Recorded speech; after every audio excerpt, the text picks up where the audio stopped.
Malam ini kita lanjutkan ngaji kita.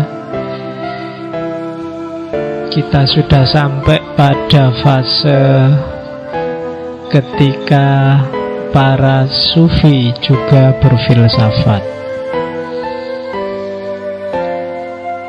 Selama ini bagi banyak orang mungkin masih sampai hari ini bahwa filsafat itu dunia yang terpisah dengan dunia tasawuf.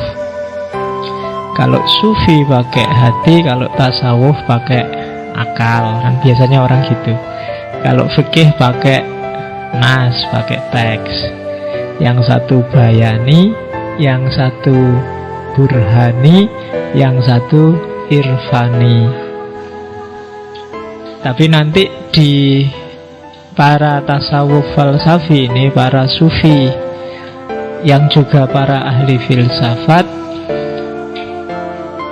burhani dan irfani itu bisa ngumpul jadi satu. Bahkan bisa disebut bayani juga jadi satu. Karena kelompok sufi era kedua yang kemarin kita antarkan, era Persia, era iluminasi ini, karena mereka ini mengupayakan untuk menggabungkan beberapa wacana. Yang pertama jelas wacana keislaman, mencari dasar teks dari pengalaman sufistiknya. Terus tidak lupa juga irfani, wong ini sufi ya pasti ada irfannya, ada pengalaman religiusnya. Dan yang ketiga juga pinjem filsafat dalam konteks pemahaman dan ekspresi pemahaman. Karena kalau nggak dipahami secara logika, dia tidak akan bisa disampaikan lewat bahasa. Pengalaman itu, barang enak itu, kalau mau disampaikan kan harus pinjem akal. Kan? Aku minum teh, teh ini enak. Kamu kan tehnya beda sama saya. Ini gelasnya rada gede, kamu kan kecil. Bikinnya juga mungkin khusus. Enak kan? Begitu enak, itu kan aku menceritakannya dan memahaminya kan harus pakai akal. Kalau untukku sendiri tidak butuh akal, pakai enak ya wis. Tapi begitu harus cerita padamu, aku harus pinjem media akal. Apa ya, akalnya kan main itu untuk menjelaskan ke kamu. Tak jelasin ya. Ini anget, kamu ngerti anget toh? Nah, manis lagi. Manisnya mungkin sekitar pakai 2-3 sendok lah. Jadi nggak terlalu manis juga nggak terlalu. Ini kan semua pakai akal untuk menjelaskan ini. Penjelasanku ini mungkin tidak 100% seperti rasa itu sendiri, tapi kan kamu bisa dapat gambaran meskipun nggak pas.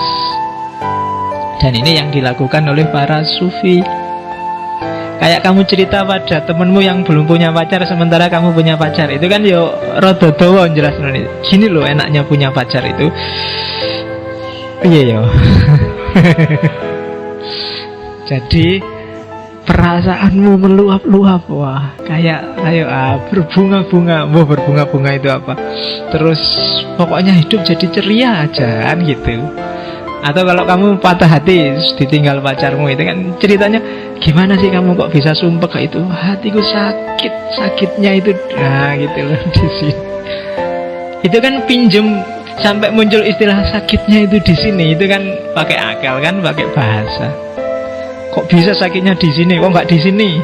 Atau kok nggak ada? Itu kan pakai akalnya yang mengolah, kemudian pakai bahasa. Nah, disitulah nanti lahir klaster baru namanya tasawuf falsafi, atau kadang-kadang disebut teosofi. Oke. Ya, kalau dalam tradisi Islam biasanya asosiasinya ke wilayah Persia dengan tasawuf tradisi iluminasi. Hari ini saya mulai dengan Suhrawardi Al-Maktul. Harusnya kayak tasawuf falsafi biasanya mulainya dari Ibnu Arabi. Biasanya karena tokoh besarnya Syekhul Akbarnya itu Ibnu Arabi.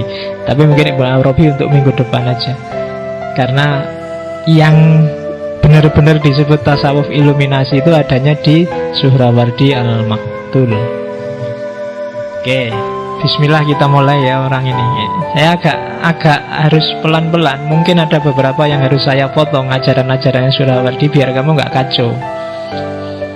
Karena di titik-titik tertentu pikiran Surawardi ini membingungkan. Sama kayak kemarin ketika kalian belajar Farabi atau Ibnu Sina, di titik tertentu kan tak kasih tanda merah itu. Kalau katanya Nadim Al-Jisr di buku Para Pencari Tuhan itu, di titik-titik inilah mulai agak ngaco, mulai agak karena susah sekali dijelaskan. Jadi kalau kayak kamu tadi loh, cuma bisa bilang sakitnya itu di sini, itu kan orang, oh apa sih maksudnya sakitnya itu di sini, kan agak susah dipahami. Nah, nanti sakitnya itu di sini yang Surawardi ada di beberapa tempat. Makanya mungkin nanti kita bypass sejenak, yang penting visinya Surawardi bisa kita tangkap. Karena kadang-kadang harus diakui ada beberapa pikirannya para filosof, ndak barat, ndak timur, ndak Islam, ndak kontemporer, ndak modern, itu yang sangat khoyali kalau pakai bahasanya Ibnu Rus. Jadi sangat imajinatif sehingga masa kayak gitu sih, kayak fiksi. Nah itu yang harus hati-hati. Pokoknya baca buku apa aja kalian juga harus lihat. Kadang-kadang pengarang itu ketika nulis buku, di titik tertentu dia sudah jenuh atau ngelambiar atau ngawur. Nah kalian harus bisa jeli melihat itu. Kadang-kadang monoton sampai membosankan. Itu biasanya, apalagi kalau buku ilmiah itu kadang-kadang tuntutan harus tebal, minimal sekian ratus halaman. Bikin makalah minimal 20 halaman. Kalian kan judek, baru 5 lembar sudah selesai semua isunya. Ngomong apa nih terusan, kan kamu kan bingung. Terus akhirnya golek-golek yang penting ngandel kan gitu aja. Nah itu harus jeli kamu membaca kayak gitu. Nggak cuma kamu, semua penulis sering-sering juga begitu. Ini sudah jadi buku tapi cuma masuk 50 halaman ya. Ditambah-tambah ini jadi akhirnya golek sing aneh-aneh disisipkan di situ, dan sehingga mengaburkan ide utamanya. Nah kalian harus jeli lihat yang gitu-gitu.